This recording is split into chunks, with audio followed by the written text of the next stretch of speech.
Kamusta mga mamis? After 3 years, makakanood din kami ng sine ng asawa ko.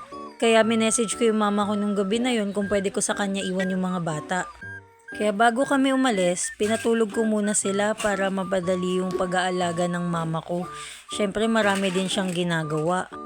Iniintay ko pala yung asawa ko kasi nagpagawa muna siya ng motor ng mga oras na yan. Ayan, medyo inaantok na nga sila. Sakto dumating yung asawa ko at nag-message na si mama. Iwan ko na daw sa kanya si Kiara habang nanonood muna siya. Kaya umalis na kami. Papunta na nga pala kami sa Robinsons. May malapit kasing Robinsons dito sa amin. Kaya nagmotor na lang kami ng asawa ko. Ilang linggo ko na rin siya kasing niyayaya manood ng Rewind. Bihira lang kasi umiyak yung asawa ko.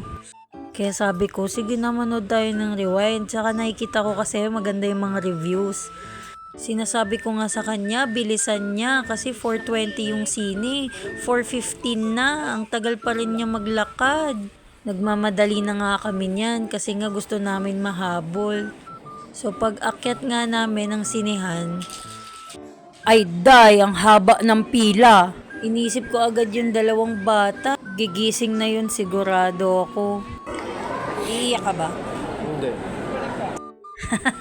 Umiyak yan. Sinungaling. Nakakahawa kaya yung iyak niya.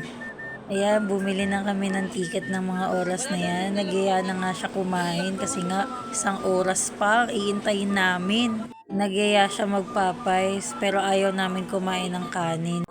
Natatagalan nga siya sa order kasi gutom na nga kami. Ilang minuto din, dumating na yung order namin. Ayan na, naglalakad na siya.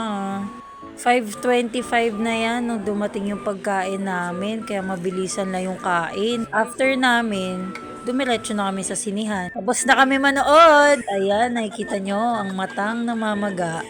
Sinisisi niya pa nga si Dingdong kung bakit siya umiiyak. Mukhang worth it naman talaga yung Rewind.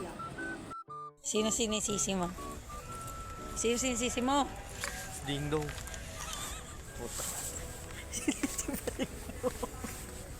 Sinisi mo pa si Dingdong, parang yaka.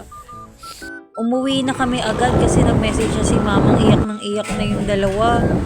Nandito na lang, bye-bye!